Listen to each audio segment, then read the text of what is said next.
right, I think most everybody's in there, so we're going to go ahead and get started. Thank you. Thanks for joining us here this morning. Miles Zuger, a wealth advisor here on the team, joined with Carson Odom, many of you know, and Chase Branch with Raymond James cybersecurity team. A big push that we're making this year is just in an effort to fully round out that financial picture for a lot of people. And as AI and other cyber threats come into the fold, cybersecurity is becoming a pretty big growing piece of that picture.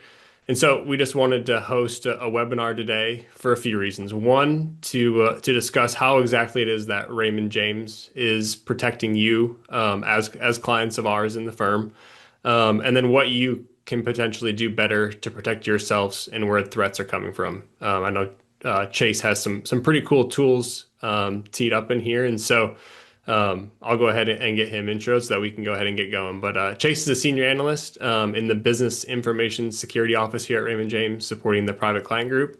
He focuses on helping people understand today's digital risk and translating complex cybersecurity issues into practical, everyday habits that can help keep you safe. And like I said, he's going to walk us through what some of these threats are, some examples, again, how you can better protect yourself. I'm sure he'll mention this also. There will be time for Q&A. So if you want to throw those questions out, we're happy to bring those up if it's relevant, or we may decide to hold them to the end, but we'll definitely get to your questions. Carson, anything to add before we go ahead and get started from your end? No, that's all good. I think it's an extremely important subject, and I know it's been important for many years. I mean, dating back over the last few decades, and it's only going to be increasingly important with how much AI is changing the landscape. So this is great, Chase. Thanks for coming, and look forward to all the information you're going to share today. Yeah, thanks for joining us, Chase. We'll let you kick it off. All righty, thank you. No, pleasure to be here. Thanks for having me. Let me share my screen here, make sure I can get started. All right, can you guys see my screen? Looks good. Yeah. Yep, we can. Okay, perfect. So thanks for that kind introduction, Miles. As Miles mentioned, we're going to look at giving you that inside look into cybersecurity, focusing on current threats in the environment, defense capabilities, and key recommendations. We really want this to be practical for you as clients to think, how can I protect myself? And then also get that educational aspect of what is Raymond James doing to protect us. So this will be about 45-ish minutes, give or take, of presentation, and then we'll have 10 to 15 minutes at the end for Q&A. Should be able to use the Q&A function in the webinar to type a question if you don't want to ask, because you might be able to raise your hand to come off mute and ask that way. Otherwise, type in the chat. And if you don't want to ask in this forum after the presentation, you can feel free to email Miles or Carson, and they can then send a list of those questions to me, and then I can answer and get back. So we can make sure we get responses back to you in any way. But a lot of your questions hopefully will be answered throughout here. But then if anything comes up, feel free to type it in the chat, and we can either answer it live or answer in the chat back to you. And it should be a good presentation. We'll get started here. So before we really get into the presentation, we always want to start with this statement, our assurance that your security is our number one priority here at Raymond James. We want you to have the highest level of confidence in doing business with us, and that's why we offer you this assurance. Raymond James will reimburse you for actual losses in any of your Raymond James accounts due to unauthorized access to a Raymond James system that occurs through no faults of your own. We really want to emphasize that your security is our number one priority, and that type of mentality has led us with our guiding principles to over 150 quarters of continuous profitability.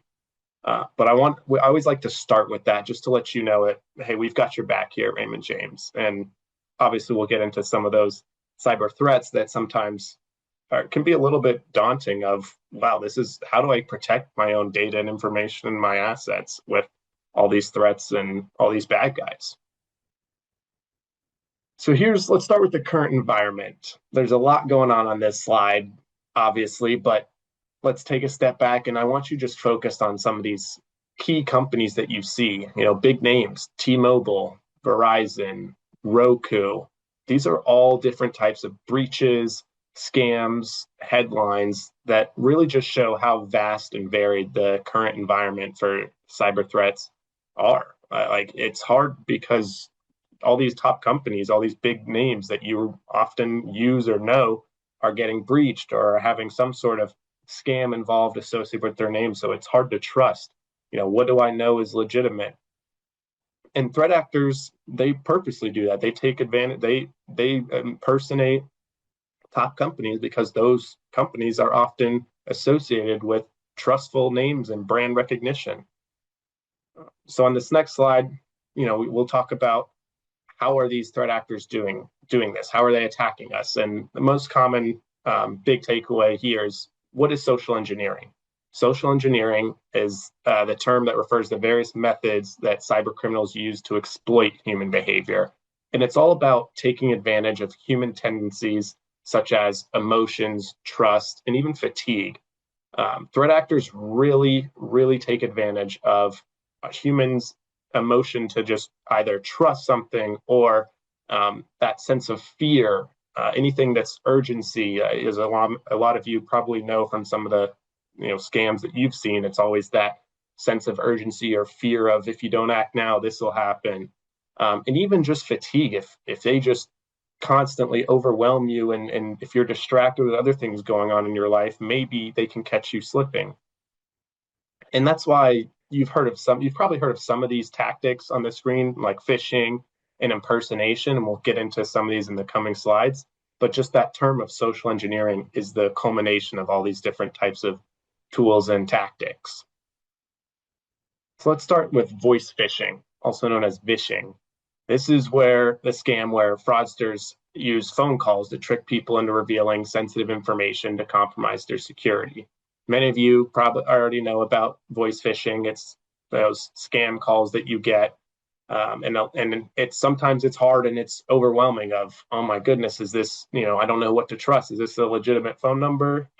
And I feel like in today's world, people our tendencies have shifted to be a little more skeptical, which is good. When someone's calling you from an unknown number, you should just have a sense of okay, someone's contacting me. I don't know who it is. I don't have that phone number saved. Let's see who it is. But now technology's gone a step past that. It used to be that, oh, an unknown number is calling me.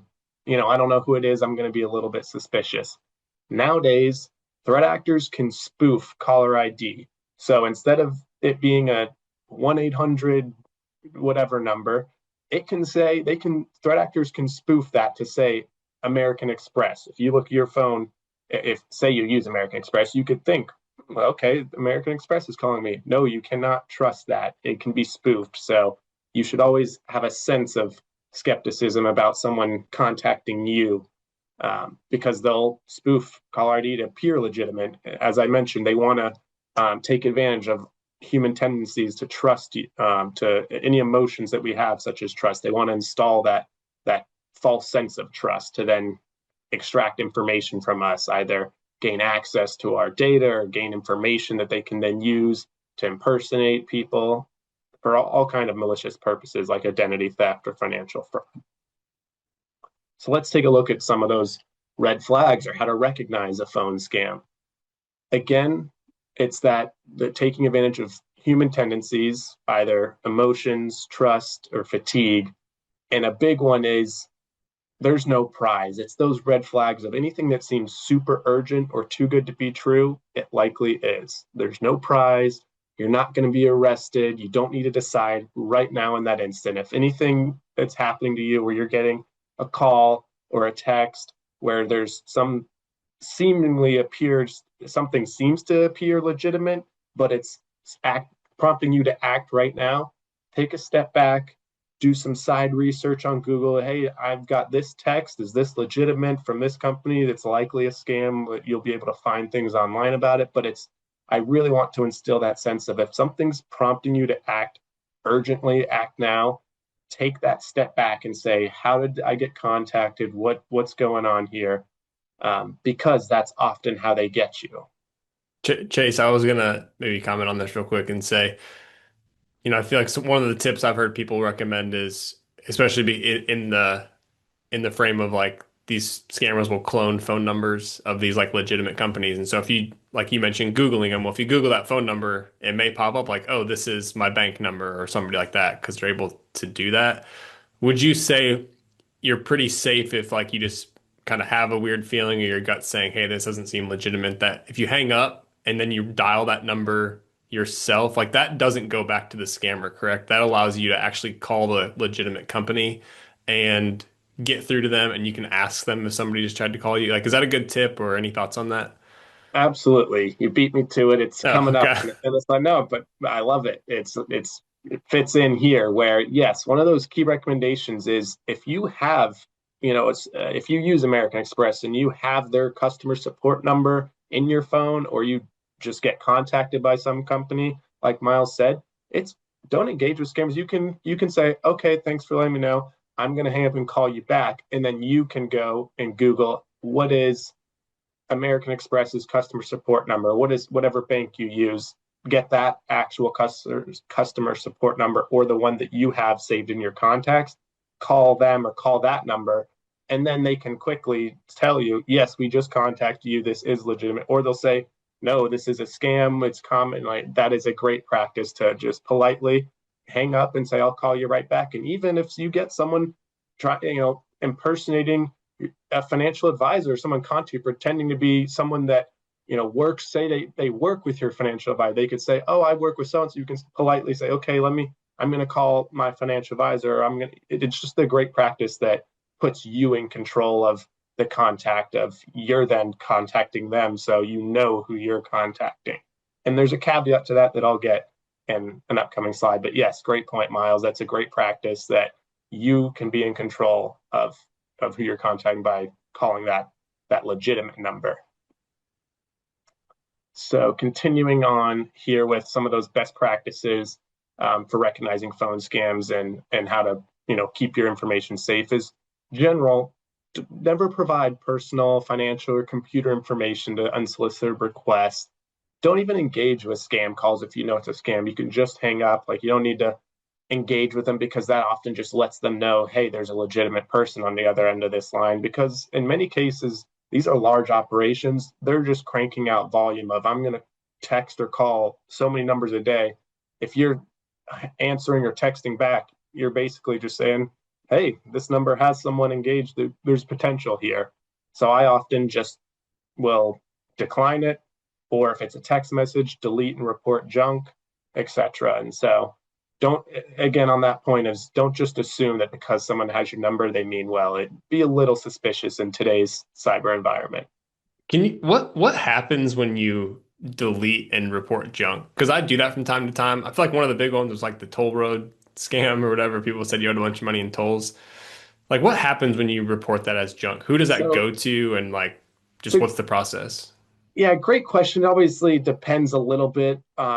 Apple versus Android, what provider you have, some of those things, because I believe even like Verizon versus AT&T can do some different things with each versus T-Mobile or whatever provider you have. In general, it can help block that number from ever contacting you again, and it at least reports it back saying, hey, this is spam. And if they get enough volume from certain phone numbers, they'll be blocked and discontinued. And so it depends, and it's not always effective just because obviously in our everyday lives, if I delete and report one as junk, I'm still getting spam texts or calls. So because a lot of times they create different domains, so like different phone numbers to then continue pushing their scams. But it helps, and it's not foolproof, but it does help prevent that specific um, phone number or user from contacting you again. So it just adds a little bit of annoyance to the cyber criminal's life where, oh, if I was trying to target Miles and he blocked this number, now I have to go create a new number to then to try to contact him again. So, and at that point, as I mentioned earlier, it's a volume game, it's a numbers game. So if you're being a little bit annoying back, they're going to move on to the next. If you're a little hard, if you're just even a little bit more protected or harder to scam, they're going to move on to someone that's quick and easy. So, Gotcha. Okay. all right, let's get into the next tactic. And this one, as I mentioned, there's that little caveat about you contacting them being in control. Here's a little nuance to where cyber criminals are smart in general. They adapt as consumers in everyday world. We've adapted to be a little skeptical about unknown numbers calling us. Cyber criminals realize that and they say, okay, how can we engage that false sense of trust to take advantage? And that's where we get into telephone-oriented attack delivery, also known as toad attacks. It's a tactic that's all about exploiting engaging that false sense of trust. So what they will do is instead of calling you, because people adapted, we're a little bit suspicious, they'll send an email to you. And then as you receive that email, it's some sort of prompt or engaging action that will then prompt you to call them and think about. This will help on the next slide when we show some examples, but think about those tech support scams, those IRS/tax scams or lottery or prize scams. Some information that you'll get, some communication, likely an email, then prompts some action from you, either with an invoice saying you're going to be billed X amount for this service. You can contact us if this is incorrect. They provide a phone number. That's trying to get you to call them so that you think you're calling a legitimate company. And then they'll say, oh, yes, we can help you. They'll guide you to a site where they'll try to get you to download some software, some sort of malicious download to then give them access into your system or your information. And it helps in some examples. So let's look at the next slide here. As I mentioned, those tech support scams, perfect example. Geek Squad here, pretty known, reputable company. And if you got an invoice like this, you would say, wow, it appears legitimate. Maybe I use Geek Squad, maybe I don't. That could be, a deciding factor right there. If you don't use Geek Squad, you would say, whoa, this is probably spam. But say you did, you would then call them thinking this number is legitimate that they provide. But what we talked about earlier is don't call the number that is provided in an email. Google Geek Squad's customer service phone number and call that number, because this number will guide you. It's likely not their legitimate number. It would be directing you to the threat actor, that cyber criminal's phone, so that they'll act as customer support and say, oh, we can help you. Let's have you go to this site. And then they'll try to get you to download either malicious software, as I mentioned. So again, don't trust caller ID.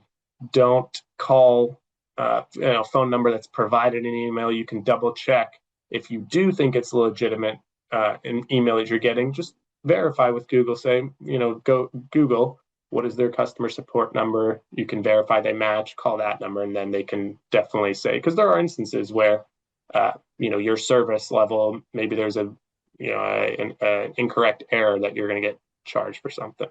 And is an example like this, like what is it exactly that they're after? I assume it's not like just $417. That doesn't really, move the needle. Is it like that you input your credit card and then they have your full credit card number that they can use for whatever they want, basically, until you realize exactly. So if you were to call them, this type of example is all prompting you to call that number. So then they'll act as customer support. And depending on the scam, or some of the typical ones will be, they'll guide you to say, we can help you go to this website, and they'll guide you to a legitimate looking website, and then say, we'll need you to download this remote desktop software so I can remote in and help clear this up on your end.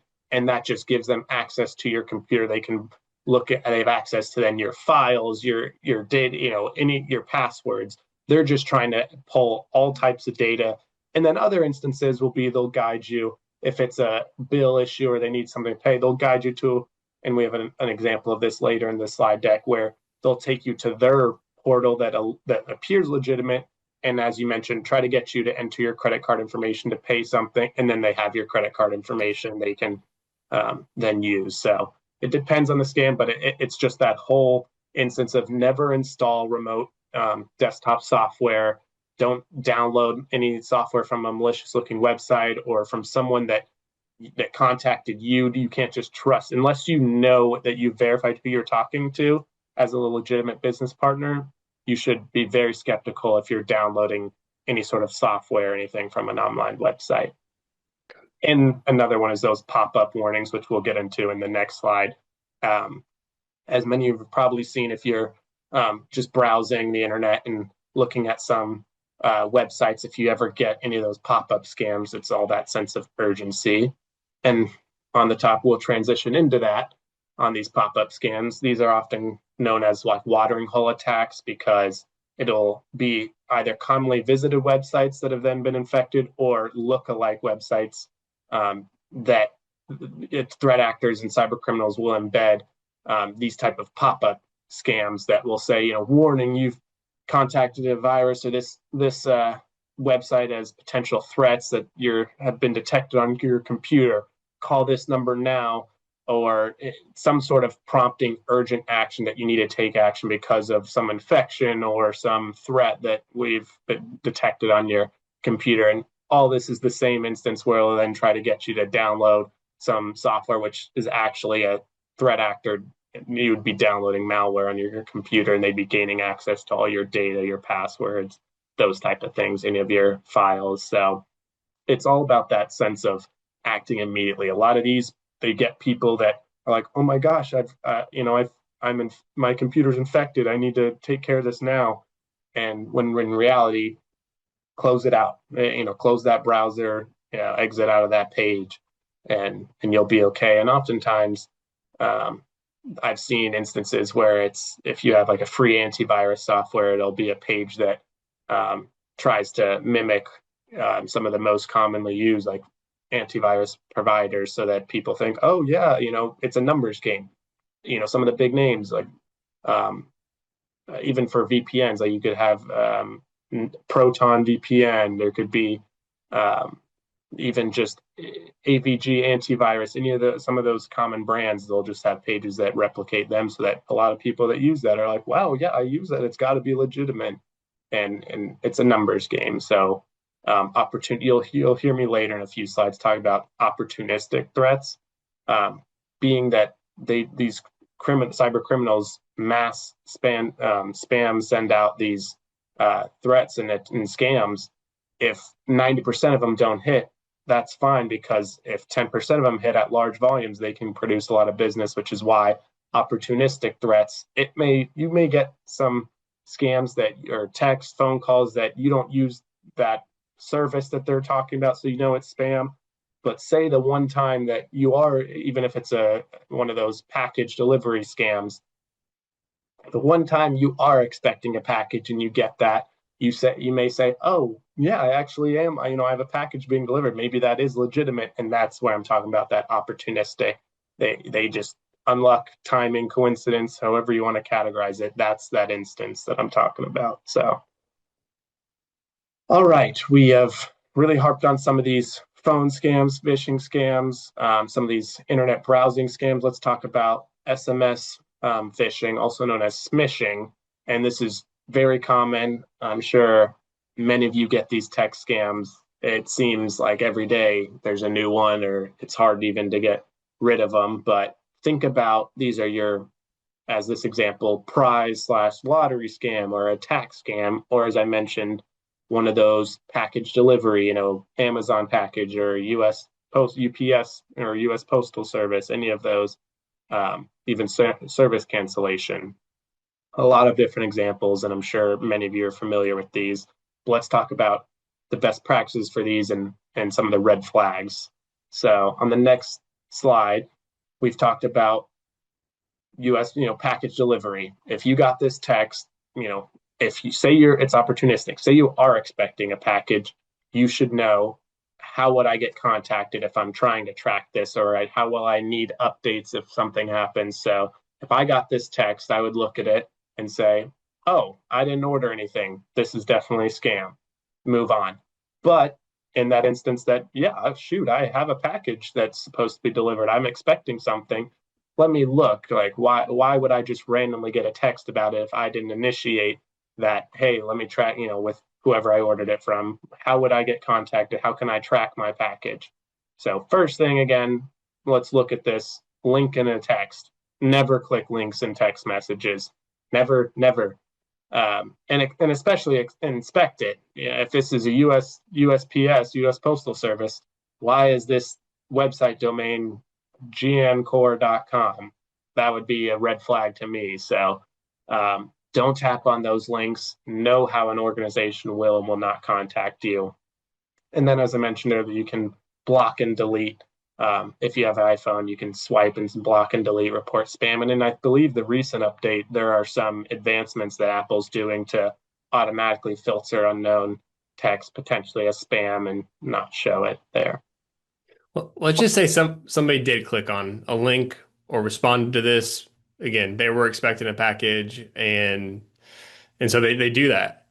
Is it right away that like these people have information, or is that like a low-hanging fruit? I just need to get somebody to click or reply to this that I have them engaged with me now, and then the real scam starts from there. So, great question. And in a couple slides, we'll show you one example of what it looks like when you do click, because we did that Okay. in a protected sandbox environment to show you, hey, here's how it would look, here's what would happen, here's what they're trying to get. But in general, depends on the scam. In most cases, it requires some additional action via text message, like just clicking a link. Sometimes, whether what that link leads you to then guide you to either download some malicious software or insert your credit card information. There are, I think, some rare cases, depending on what it is, whether if you click on something, then you'd right then be exposed or downloading software or malware.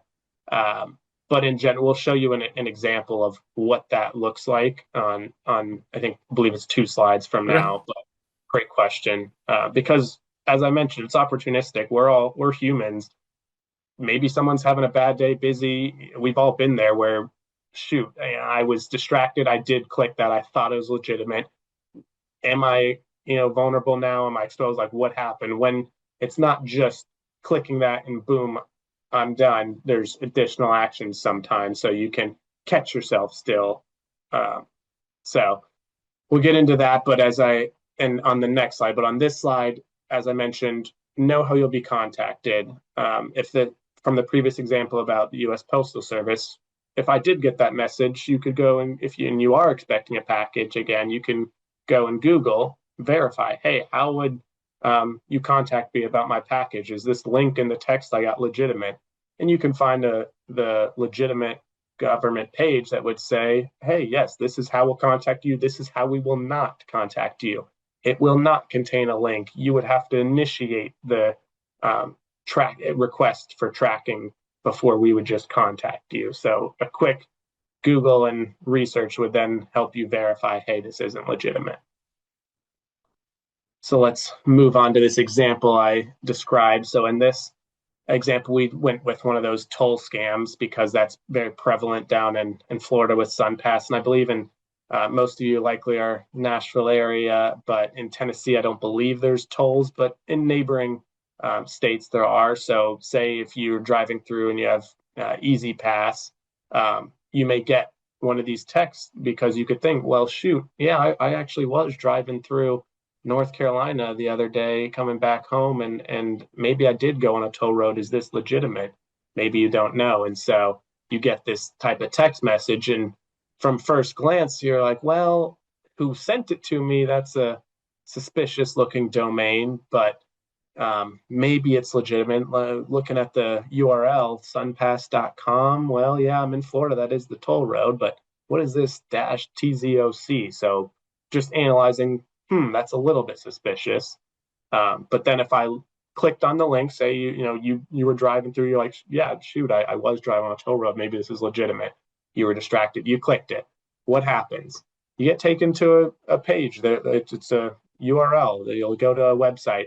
From first glance, this is a very strong one. This one looks very legitimate. There's few red flags to notice. Like the branding looks legitimate.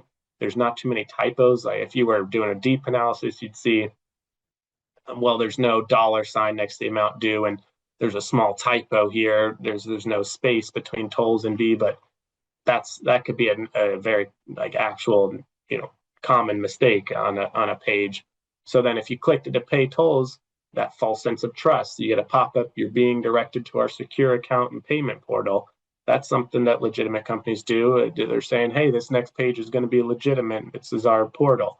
You go to it, boom, here's what they're after. They want you to input all your information and input your credit card information to pay this toll, and then they have your credit card. They can go make additional purchases, max out your card, and then boom, you'd have to go in and have monitoring. But this is a common example of what they're after. So if you ever catch yourself, you realize this is what I want you to remember. Chase said, if I'm putting my credit card information, I want to have a pop-up say, wait, how did I get here? Did I click on a link from an email or an unknown text message, or did I actively go to a legitimate page? And it's something I knew I was doing. I was in control. That website looks, I mean, it looks very legitimate. It's like you showed like the couple screenshots before and it looks like a legitimate website. So is there any tells like looking at this where you're like, look for this or look for that? Or is it truly just either call the toll, I mean, this example, call the toll company directly and be like, hey, I just got this text. Do I owe anything? Or is this a scam? And or is there anything on the website that you're like, this is a true tell that this is not legitimate? Yep, great question. So if it was something that you weren't expecting, I would always verify it with the company. But from that perspective, we included this one because it is such a strong lookalike domain. There aren't that many red flags because usually some of those, there's easy red flags. The only true red flags here that I would catch for myself would be first, who is contacting me? So this text message at the top here, you see where it says, who sent it to you? Fangy, whatever that name is at iCloud.com. That's a first tell of, okay, I'm getting contacted by some weird user or email domain. That's a big red flag of who it is that's sending you. And sometimes these come via email, sometimes via text. So if it's just an unknown number, again, I'd be suspicious of that because legitimate toll companies aren't going to send you a text of, you have a toll that immediately needs to be paid. And then analyzing the actual URL. Again, this one's a little tough because it says sunpass.com, but it's that after domain -tzoc.cc pay / a little suspicious. So that would be in the back of my mind. But then if, say I was driving through it, analyzing it, this website's a good one. It's someone took their time creating this to not be able to quickly have those red flags. So that's when you would say, best practice, I probably should call and verify with the company. You can Google quickly their customer support, SunPass, and then say, hey, I got this bill. Is this legitimate? And they would quickly say, no, we don't contact you that way. It's a good practice if it's something you're not expecting. So, yeah, great question though, Miles. All right, last quick example here that really harps on those red flags that we are talking about is an example is service cancellation. Netflix, a popular brand that probably many of you use or know of at least. And so we just want to focus on, hey, if I got contacted via email, what are some of those red flags I can look for, things to notice? And there's a lot here, so I'll try to cover the high level ones. And probably the quickest, the most important is first glance, look at the domain of who's contacting you. This is something I always do if I get an email or text from an unknown user. Okay, quickly, who am I going to look at? Who it is that's contacting me? And this one, Netflix from service429@marhelling.com. That's not a Netflix domain. So right there, I'm going to be suspicious and I'm going to be thinking this is skeptical. Some of the other ones, generic subject line, if something says new email, like a legitimate company would be a little, have probably some marketing teams running their communications that likely wouldn't have all those typos. But then the call to action, your account's on hold, please update your payment details. And they want you to click this button to verify now, and they'll take you to some page. So big thing there is don't click on unknown links. What I would do is if it was the actual email, you could hover over the button and it would show you what the URL that it would be taking you to. So I would then analyze that to see what that URL looks like. Does it look suspicious or legitimate? And then likely it's going to have some weird names and numbers. Like if it was legitimate, it would probably be like netflix.com, a URL domain.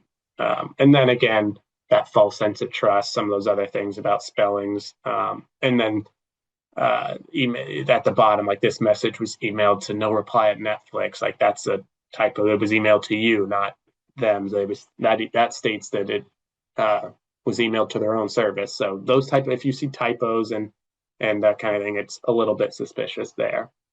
Um, but I know we're moving a little slow, so I want to keep moving us forward and make sure we get to all the content, have enough time for questions for you guys. So let's move forward and talk about AI, especially. It's a big topic, probably what a lot of you want to hear about on some of the advancements, and especially I want to drill into voice cloning capabilities. And so as many of you probably know, there have been rapid advancements in AI voice cloning capabilities. Technologies evolving fast, enabling fraudsters to clone voices with remarkable accuracy. It is a little bit scary on what technology is able to do. If a threat actor has a video, if you have a video on YouTube of yourself giving a speech or something, a threat actor can take a 15 to 30-second snippet of you. It could be a voicemail, it could be a video you have online, anything like that.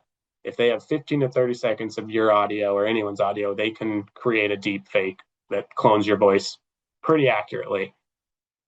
And the more data that's out there, the more information recording wise, the stronger and the technology can get and be more realistic. But that said, it's being used increasingly in fraudulent activities and deep fakes. So it is making that you really do, like, you can't just trust what you hear. And in my personal life, I need to see or hear it with my own eyes or my own ears in person if I'm 100% foolproof trusting something. If I get a call or I listen to a video on social media that's someone's voice, you're like, oh, that sounds just like them, but you can't just trust that anymore. So it's a lot of the scare there around these AI tools, that what they're being used for maliciously. But on the contrary, and counter to that, is AI advancements are also helping us use AI to detect AI. We're getting increased security with AI tools for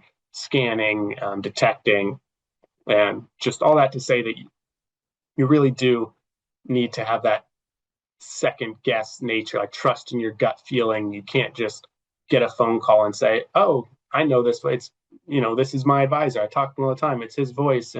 Or this is my friend that I talk to, whoever. There's just that second nature. So when it's that gut feeling of, if someone's asking you to do something very abnormal or contacting you outside of their normal, day-to-day conversation lingo, or what their request is seems strange, second guess it a little bit. Say, yeah, hey, if it's with your bank or your family members or your financial advisor, have a keyword or a password that you use to just in everyday language, that you can say, hey, seems like a strange request.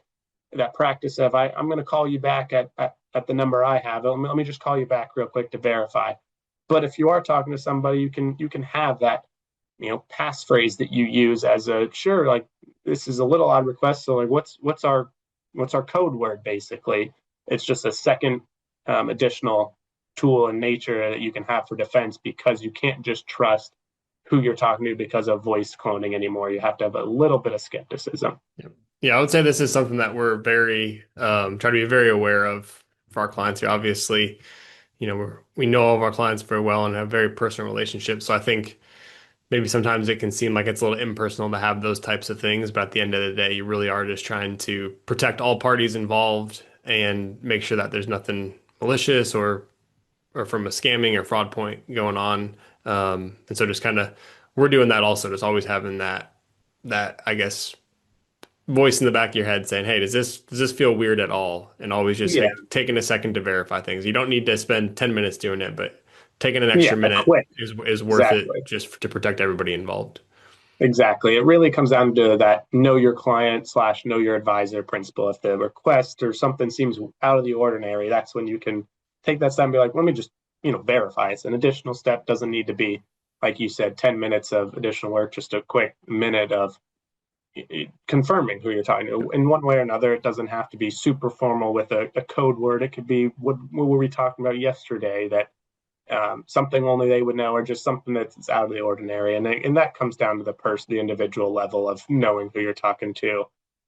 But those are just additional things you can do to, trust who you're talking to and engage. So we have this next slide here because some people always are asking, what actually can AI do now with technology? And so we have a video here of a deep fake, and this is just to show you that the technology is rapidly advancing. This instance may scare you a little bit because you'll say, how would I ever know? Because that appears legitimate enough to where I wouldn't be able to tell. And this caveat is, this deepfake video took a long time, that this person took weeks or months to alter and perfect this. Whereas if you were on a Zoom right now and I was using deepfake technology live time, it would not be near this good. I wouldn't be able to use my hands because it would alter the face. If I turned, it would be all out of whack. But that's the temporary, the present state. Who's to say that doesn't improve as technology advances? So there are some instances out there where the main takeaway here is that voice cloning technology is super advanced today. In today's practice, you can't trust who you're talking to, but deepfake video technology isn't quite there yet. But with how fast it's advancing, it could be. So that's why we prepared this example that a real actor used, you'll see in a second, to make a deepfake video of a young Tom Cruise. And it does help that on the picture on the left, he already kind of looks like him a little bit with the hair, but I'll just go ahead and play this and let you take a look at, wow, this does seem pretty legitimate, hard to tell. I'm going to show you some magic. It's the real thing. I mean, it's all the real thing. So as I mentioned there, that's pretty advanced video tech, with eyes, mannerisms, the voice, and even waving the hand. But as I mentioned, that took a decent amount of time to perfect, whereas live time video technology isn't quite there. But if it was, that's when the things to look for. If you're on a video and it seems a little odd, something seems off, trust your gut. If they're not blinking, there's no hand movement, if they turn and it was video tech, it would pixelate. That's when you can potentially tell if someone's using deepfake video technology. But in the sense of time, want to get moving here to, now that we scared you a little bit with AI and the capabilities, let's talk about what Raymond James is doing to protect your information and your data. So we focus on a four-pillared approach to cybersecurity with protect, detect, develop, and partner. Protect is pretty straightforward. You want to have the best protective measures available, creative solution design and engineering, lifecycle management of solutions. We really want to have the best tools in place and the best systems that protect your information. Detect, on the other hand, is all about, you don't want to be ignorant. You got to think, or maybe it's not the right word, but you want to assume the worst. Prepare for the worst, but hope for the best. You got to assume somehow, somewhere along the way, that your tools will fail or someone will bypass that. So in that case, you need to be able to detect when someone's in your systems, or there's any sort of unusual activity going on, if someone's acting in bad interest. So that's where you need to have the tools that offer real-time detection of any anomalous activity, any threat actors trying to get into your systems, and having that situational awareness of the environment, threats, going forward. Develop is all about building relationships based on trust and teamwork, investing in technical training, really just developing your future talent and relationships, hiring great talent, developing your workers with certifications, training, just making sure we have the best people at Raymond James. And even it's not just internally, it's developing those relationships with advisors as well. And that kind of goes into our next pillar of partnering. We partner with third parties, governments, vendors, universities for multiple different reasons. A lot of the coolest partnerships we have that clients really care about is you hear about Raymond James. We partner with like FBI, top government agencies to talk about, hey, what financial services, here's what we're seeing. What are other industries seeing? What are other financial service companies seeing, so that we can be proactive and get ahead of any sort of threats that would come our way. And that's something they wouldn't just come to us for no reason. We have to have those relationships in place to stay ahead of the curve. And then, as I mentioned, these types of partnerships, partnering with advisors and their clients to really say, hey, cybersecurity is not just a one-person approach. It really starts with the client and the financial advisor. You guys are front lines. Cyber criminals aren't always trying to, take advantage and compromise Raymond James. They're sometimes targeting you because that's where the money is. They can social engineer the client or the advisor to then get in. So it's a team approach to cybersecurity. So next is our defense in depth. We want to talk about what really Raymond James is doing here, and we focus on a multi-layered approach to cybersecurity. You can't just have one tool at one level. You need to have multiple different tiers and tools so that it's harder to get in because you have to go through multiple different gates and layers to get in, but also to get out. If someone somehow did get in, you've got to jump through all these hurdles to get back out. And that way, in case one tool goes down or one tool is bypassed, you're still protected. We have multiple different layers of controls and tools. And with the core of those being at the center is your data, your funds, your assets. That's the most important information and assets that cyber criminals want to get to. So that needs to be the most protected and the hardest to get to. And on the next slide, we'll talk about email defense. This is behind the scenes, just a quick snippet of what you on the everyday advisor and client don't see that is done here at Raymond James. So quick overview from October to December of 2025. So a short time span, 322 million inbound emails to Raymond James email domains. Of those, almost 70% were blocked before they even got to the advisor. 103 million emails were delivered, so a little over 30% there. These are things that we have in place to just scan and automatically detect malicious emails that either contain, phishing information, phishing things, malware. If it's a reputation IP base, coming from a malicious geographic location. There's times of turmoil where we can geographically block certain emails if it's something from a known area that's targeting financial services or Raymond James in general. That can be blocked. We can scan the email for attachments, like what's in it, is this malicious, anything like that, URL detonation, all of this before it even gets to the advisor. This is the tools that we have in place that are protecting. And obviously, you can't get everything. That's why there's phishing training for phishing simulations, because some things get through the cracks. They make their way to the advisor and the client. So that's why you want to be prepared there. But just a quick snip to show some of the tools that we're doing behind the scenes for some of the numbers. And we'll move forward in the sake of time, because I want to make sure I have enough time to answer some questions and show a few things. So what is Raymond James doing to protect you? Well, we have our Cyber Threat Center, state-of-the-art, real-time, 24/7, 365 monitoring.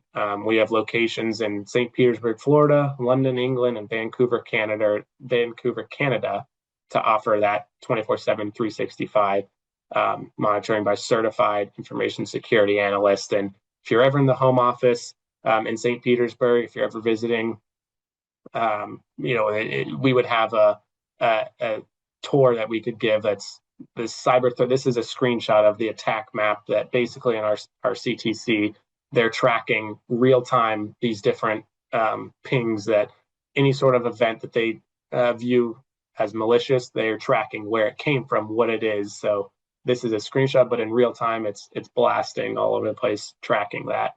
And then across the hall, we have our command center, which is our state-of-the-art monitoring and detection capabilities. We're tracking all of our applications that our advisors use, all websites, things to monitor any downtime. Like we're monitoring our levels, and then boom, if some application or site dips into the red, hey, what's going on? We need to fix it. We need to get this back online just to be able to detect that.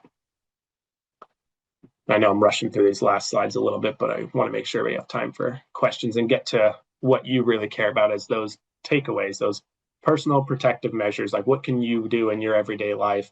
So I wanted to be able to show some of these, and I'll touch on just a few of them for time. But as I mentioned, this top middle one, treat every unexpected email with caution, avoiding unknown links. Avoid downloading from untrusted sources and practice safe web browsing habits. Bottom right, always enable two-factor authentication and multi-factor authentication. Use strong, unique passwords. And if you're one of those people that it's hard to remember passwords, I might tend to reuse them. Please don't use a password manager or something to help. It's really tough. I know it's hard to remember all these different passwords, and as they're getting increasingly lengthy for requirements, it's tough to remember, and people tend to try to reuse passwords that way they can remember them. That just makes you more exposed and vulnerable. And some of these key recommendations are, because we're human. If you did click on something or fell victim to a scam, what should I do from that? How should I move forward?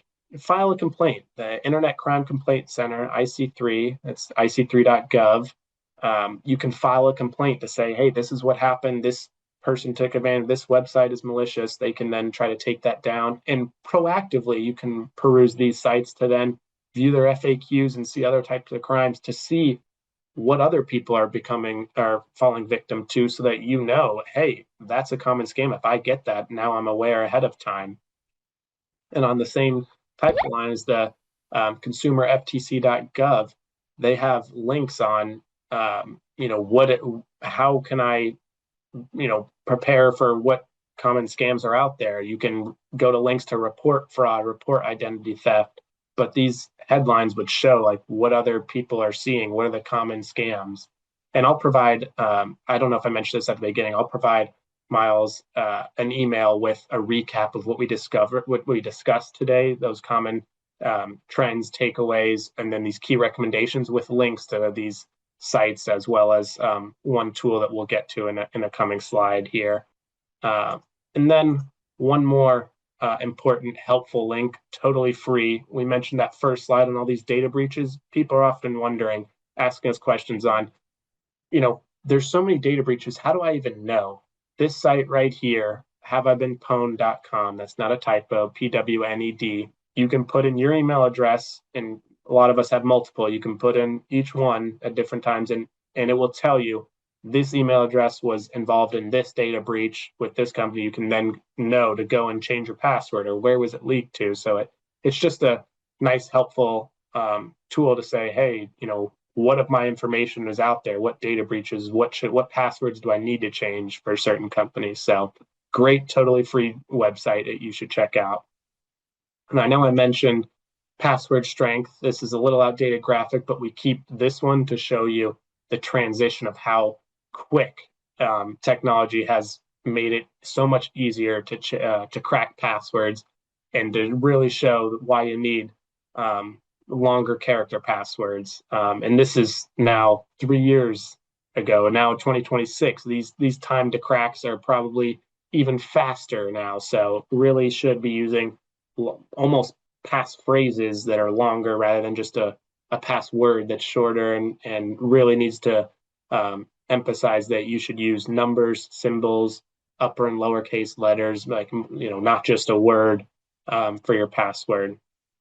And so again, we want to emphasize our cyber assurance, that your security is our number one priority here at Raymond James. And one more tool that we have that we want to talk about is EverSafe, which is fraud monitoring. And this is a complimentary service that Miles can harp on a little bit, that they pay for to really help you as clients protect your information.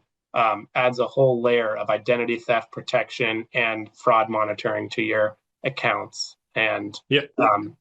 Go ahead, Miles, if you want. I was just saying, kind of like I said at the start, this year is all about, we're really truly wanting to do more for our clients. And as part of that, whether it's, estate planning or tax planning or cybersecurity, we really are taking that seriously. So this is a tool that we are paying for on behalf of our clients. If you want to scan the QR code here, we'll leave it up for a little bit. So go ahead, sign up. It's a very good tool. You can do, I would say, as much or as little as you want. You can set it up to where it's mostly just a credit monitoring tool. You can set it up to where you're actually linking credit cards, debit cards, etc., so that every time you make a transaction, if it feels weird in any way, it's actually flagged. One personal example that I'll give is we use Kroger at my house. We use Kroger grocery delivery. And so every time that the credit card is ran, it's ran from Kroger Corporate, which is in Cincinnati, Ohio. Obviously, I live in Nashville, so each week we order groceries. It continues to flag it. I understand what's going on, but it at least brought something to my attention that I maybe would have missed otherwise. And so, and again, it's free to use. So we hope you sign up and get some good use out of it. I think if nothing else, it's a great credit monitoring tool to make sure nobody's opening new checking or credit card accounts in your name. And so we'll have it here. We're also going to include it in the recap email if you'd rather sign up that way. And so if you have any questions, we're available to answer those on that. Chase, anything else you would add on capabilities of the tool? No, that's you really hit it. I was going to additionally state that we can get that link to include in the recap email so that they can go to it if they on their Yep. laptop or tablet rather than if they don't want to scan the QR code. That way they have that. Again, as Miles said, at minimum, it's just an additional fraud monitoring tool for credit monitoring and etc. So it is a great tool that your advisors are paying for you, basically, just an advanced tool we have. So I'd highly recommend taking advantage of it. But other than that, I just wanted to say thank you. I'm happy to stay on a little longer, so I know we ran right up till 12, but any questions that anyone has, happy to take any of those. Let me. Yeah, I think we have and I can kind of moderate here. We have one of them mostly as a comment. Somebody said the U.S. Postal Service has a service called Informed Delivery. You can go to the website and confirm any deliveries. I've used this in the past also. It will send you a photo of your mail and what you're expecting that day. So, whether it's even if it's junk mail or whatever is coming. So if you're out of town, you can maybe have a neighbor go grab some stuff if it's sensitive type information, and just allows you to know maybe if that's spam. Some of those text messages we saw earlier. Another question, maybe these are probably more for you, Chase, but somebody asked, what about impersonations on social media, copying your friend's site and sending you messages? What does that do? And then also additional question on that from that same person. Also, are passkeys a good idea? Great question. Yes, so I'm looking at that now as well. I'll answer the second part first. Are passkeys a good idea? Yes, passkeys are a great idea. It's a relatively newer tech that we see the industry moving to because it's really phishing resistant multi-factor authentication. And I see the industry truly moving towards passkeys in general to even replace MFA in the coming years, because MFA can be, it's that if you're not aware, multi-factor authentication, it's that token code that you then get either via text or via an app that provides that token code that you then type in on whatever you're doing it for multi-factor authentication. That is very strong. It's great. It's a helpful addition, but passkeys are even stronger because MFA can, in advanced cases, be socially engineered, because if someone like socially engineers you to give them that token code, unbeknowingly to you, you may be thinking you're entering in the right site. It's a little more advanced and a little more technical, but it's even stronger than that. So yes, passkeys, great idea. I do see the industry moving that way, and eventually to passwordless in general, so that it's continues to move that way. Your first question, what about impersonations on social media, copying your friend's site, sending you messages? What does that do? Probably it would be depending on the situation. I think I understand what you're saying. I'll cover a few parts here.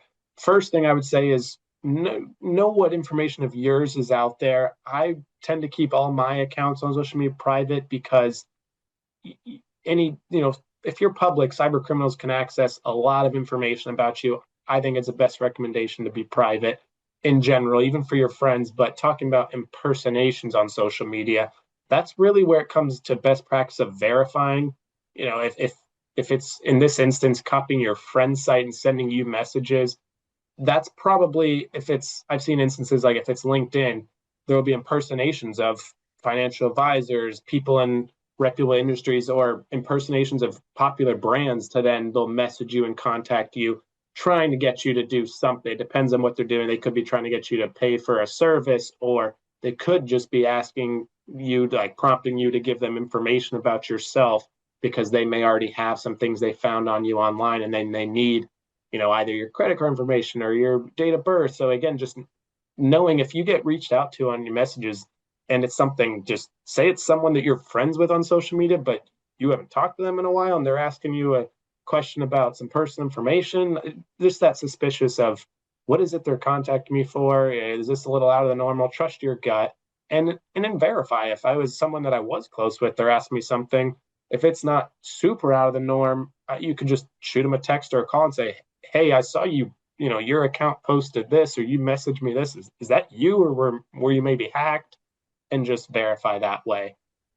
But happy if I didn't answer that exactly how you intended, feel free to email us and I can tweak that if I wasn't following exactly what I was asking. And then Yeah, I see. Oh, yeah. go ahead. Final question was just that we have for right now is, what password manager app would you suggest someone uses?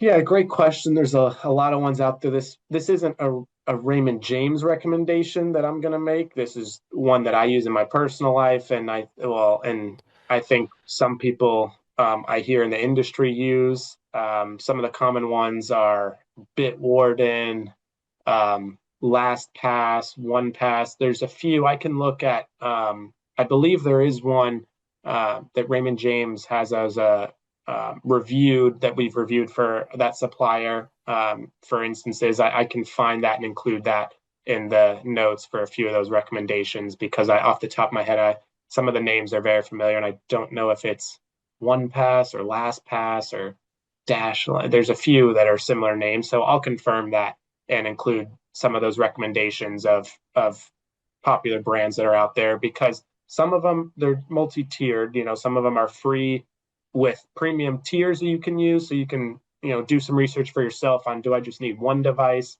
or do I need 5 protected? So depending on whether free or premium tiers work for you, can help you pick an app specifically. But some of those that I mentioned most common are probably like Bitwarden and a few of those others. But great question, and I'll include some of those common brands and vendors in our recap email. Perfect. If there's no other additional questions, again, feel free to email Miles and he can pass any of those along. Happy to answer anything that you may not want to ask in this form or pops up later. But I do want to thank you for your time. And Miles, if there's anything else or if you have anything. No, I would just add thank you so much for helping us host this here today. I think it was very helpful, very informative, and hopefully all clients and friends that run here got at least maybe 1 or 2 takeaways that they can apply into their day-to-day lives. So again, we'll be sending out a recap on this. So if you have any questions, I'm more than welcome to reach out to any of us here on the team. We'll be happy to address those. And if we can't, we'll be sure to pass them along to Chase and his team. And hope everybody has a great rest of the week here. Thank you. Thank you all.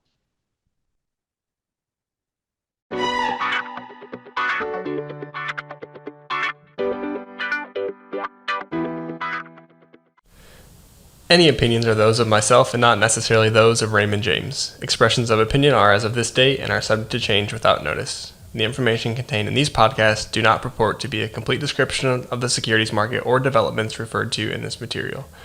The information has been obtained from sources considered to be reliable, but we do not guarantee that the foregoing material is accurate or complete.